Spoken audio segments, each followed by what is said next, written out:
नमस्कार दोस्तों। हम पिछले जो टॉपिक में थे वो हम पढ़ चुके थे अंक, संख्या, प्राकृतिक संख्या, सम, विषम, है ना। इनके बारे में अपन पूर्ण संख्या, पूर्णांक संख्याएं, ये टॉपिक अगर आपने डेफिनेशन नहीं पढ़ी हुई है तो ये मेरा पुराना वीडियो है, उसमें आप जाके देख सकते हैं और उसे पढ़ सकते हैं। आज हम आगे बढ़ते हैं भाज्य संख्या और अभाज्य संख्याओं के बारे में। भाज्य संख्या कंपोजिट नंबर क्या होते हैं और अभाज्य संख्या प्राइम नंबर क्या होते हैं। भाज्य संख्या कंपोजिट नंबर वे संख्याएं जिनके दो से ज्यादा गुणनखंड होते हैं, यानी कि कह सकते हैं वे संख्याएं जो एक और स्वयं के अलावा किसी तीसरी संख्या से कट जाती है, उन संख्याओं को हम भाज्य संख्या कहते हैं। जैसे कि एग्जांपल लेते हैं, ऐसे कि अपने 4 लिया, किस किस से कट रहा है? 4 1 से भी कट रहा है और 4 से भी कट रहा है और 2 से कट रहा है। कितने गुणनखंड हो गए इसके? 1, 2 और 3 गुणनखंड हो गए। यानी कि वे संख्याएं जिनके 2 से ज्यादा गुणनखंड होते हैं, 1, 2, 3 गुणनखंड हो गए तो कितने? 2 से ज्यादा हो गए, तो क्या कह सकते हैं?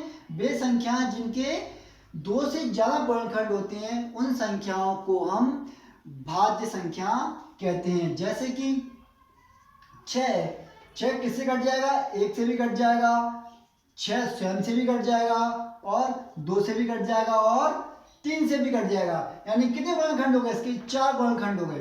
क्या कहेंगे? वे संख्याएं जिनके 2 से ज्यादा गुणनखंड होते हैं, उन संख्याओं को हम भाज्य संख्या कहते हैं।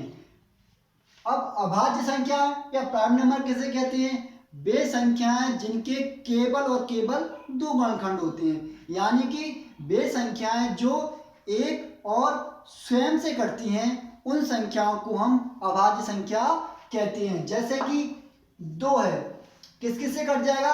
2 आपका 1 से भी कट जाएगा और 2 से भी कट जाएगा। कितने गुणनखंड हो गए इसके? 2 गुणनखंड हो गए। जैसे कि 3 है, 3 किससे कट जाएगा? 3 आपका 1 से भी कट जाएगा और 3 से भी कट जाएगा, इसके अलावा किसी से नहीं कटेगा। तो कितने गुणनखंड हो गए इसके?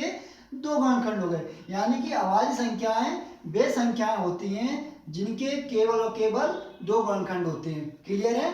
अब बात करते हैं अपन नेक्स्ट टॉपिक, परिमेय संख्या। परिमेय संख्या क्या होती है? क्या? परिमेय संख्या, है ना। परिमेय संख्या वे संख्याएं होती हैं जिन्हें हम P/Q के रूप में लिख सकते हैं। P/Q के रूप में लिख सकते हैं। यहाँ पे आपका Q ≠ 0, 0 नहीं होना चाहिए। यानी एक और डेफिनेशन इसको किस तरह बोल सकते हैं?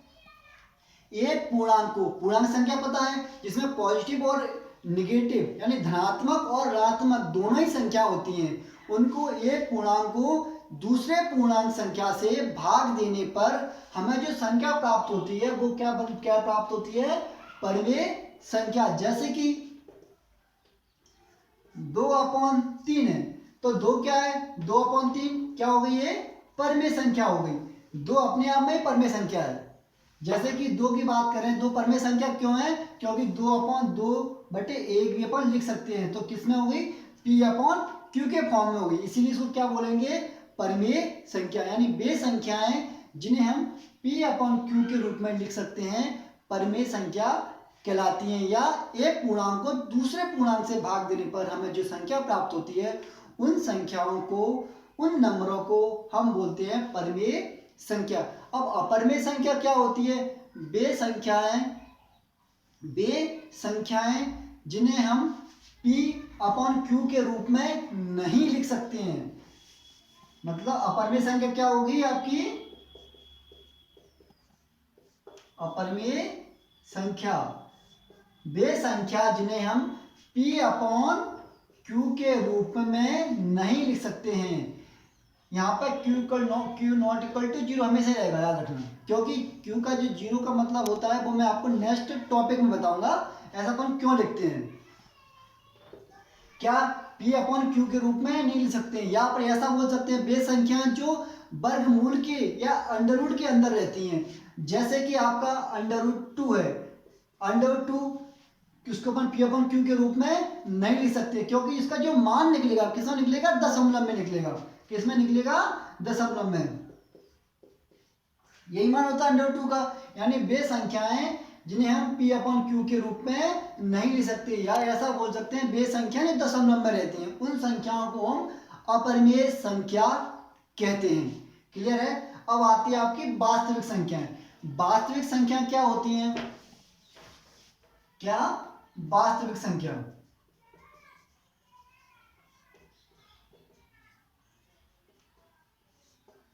वास्तविक संख्या क्या होती हैं, वास्तविक संख्याएं वे संख्या होती हैं जो परिमेय और अपरिमेय, परिमेय मान के चलो आपका 2 है, अपरिमेय किसमें रहता है, अंडर रूट में रहता है।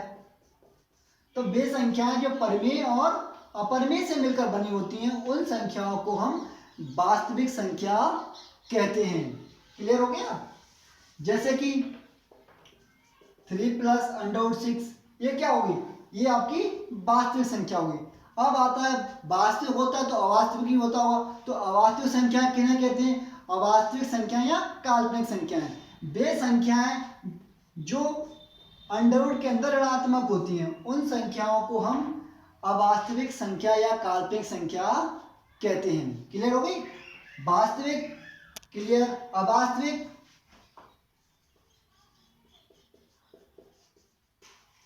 अवास्तविक संख्या वे संख्याएं जो अंडरवुड के अंदर ऋणात्मक होती हैं, उन संख्याओं को हम अवास्तविक संख्या कहते हैं। अब आपका आता है आरोही संख्या क्या होती है, या वे संख्या जिन्हें हम बढ़ते हुए क्रम में लिखा जाता है। जैसे कि आरोही, जिनको हम बढ़ते हुए क्रम में लिख सकते हैं, जैसे कि 2, 4, 6, 8, ये क्या हो गया आपके आरोही क्रम, मतलब छोटे से शुरू होकर बड़े की ओर जाना, इसको बोलते हैं आरोही क्रम। अब अवरोही क्रम क्या होगा, यहां पर उल्टा, उल्टा कैसे, मतलब बड़े से छोटे की ओर, जैसे कि 8, 6, 4, 2, है ना। ये क्या हो गया आपके अवरोही, बड़े से छोटा क्रम, और अवरोही छोटे से बड़ा, आरोही। आपको ये टॉपिक अच्छा लगा होगा, मुझे यकीन है। अगर आपको पसंद आया प्लीज़ आप इसे शेयर करें, लाइक करें, और कमेंट्स में कोई चीज़ आपको पूछना है तो आप कमेंट्स करके पूछ सकते हैं, और अपने दोस्तों को भी शेयर करें। धन्यवाद।